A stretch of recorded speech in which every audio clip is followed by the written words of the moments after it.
क्या राय है? देखिए, पहली बात तो ये गलतफहमी दूर रहे कि मुसलमान खुदा के सिवा किसी से डरता है।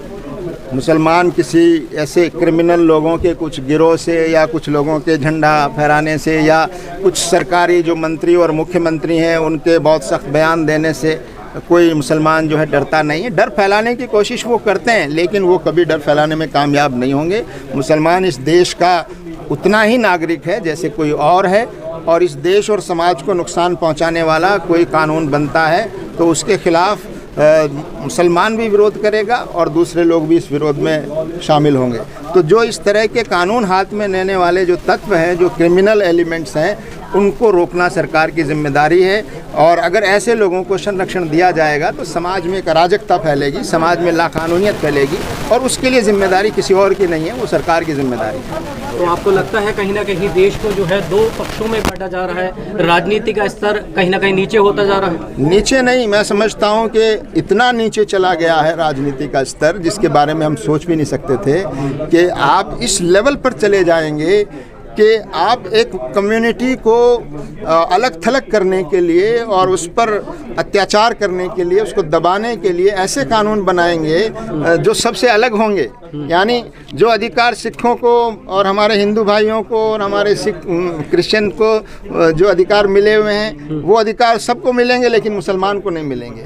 बाकी जो एंडोमेंट्स हैं वो अपने धर्म के लोग वो खुद जो है मैनेज करेंगे, लेकिन मुसलमानों पर भरोसा नहीं है। मुसलमानों के एंडोमेंट जो है वो सरकार के चुने हुए और सरकार के सेलेक्टेड अधिकारी जो उनके हैं वो जाकर उसको कंट्रोल करेंगे। तो ये जो पक्षपातपूर्ण और एक मुसलमानों के खिलाफ एक टारगेटेड नफरत और मुसलमानों को दबाने और मुसलमानों को कमज़ोर करने का जो एजेंडा मौजूदा सरकार लेकर चली है, और वो समझती है कि नफ़रत फैलाकर हम सत्ता में रह सकते हैं, तो ये उनका जो ख्याल है ये थोड़े दिनों के बाद झूठ साबित होगा।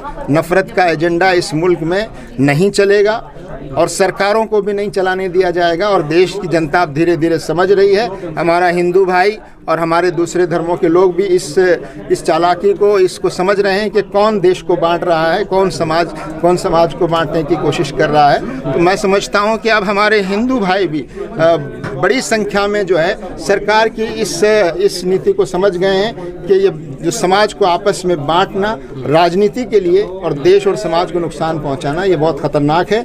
ऐसे लोगों के हाथों में देश की सत्ता और बागडोर का ज़्यादा देर रहना इस देश के लिए बहुत खतरनाक है। ये देश की जनता, मैं समझता हूँ, समझ रही है, और आने वाले दिनों में मुझे लगता है कि देश में सिर्फ मुसलमान नहीं, देश के दूसरे धर्मों के लोग भी इस सरकार की जो असलियत है उसको समझेंगे, और इस रास्ते पर द्वेष को जाने से रोकना हम सबकी जिम्मेदारी है। जी, आखिरी सवाल ये आता है कि सर, जो सरकारें मुस्लिमों की पहली पसंद रही है, आज वो ही उसका वक्फ बिल का बाइकआउट किया उन्होंने, क्या उनके खिलाफ भी कोई फतवे पारित हो सकते हैं? आगे उनका समर्थन किया जाएगा या उनको नकार दिया जाएगा? देखिए, इस 2 दिन जो बहस हुई है पार्लियामेंट में और उसके बाद जो वोटिंग हुई है और जिन्होंने जिस तरह वोट किया है, उस सबके सामने सबके चेहरे खुलकर सामने आ गए हैं। जिन लोगों ने सपोर्ट किया है, जिन लोगों ने मुस्लिम व्यू को सपोर्ट किया है, इस बिल का विरोध किया है, विपक्ष की जो पार्टियां हैं, उन सबको हम धन्यवाद भी करते हैं, उन सबका हम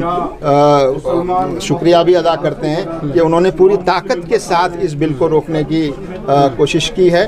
और इस बिल के पीछे जो इंटेंशन है सरकार के, उस इंटेंशन को एक्सपोज करने की कोशिश की है।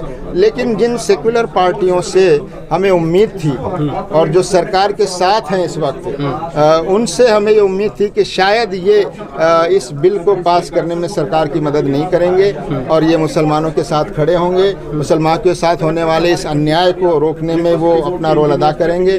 और आखिरी वक्त तक ये पार्टियां हमको विश्वास दिलाती रही कि हम ऐसा कोई कानून नहीं बनने देंगे, हम इसको रोकने की कोशिश करेंगे।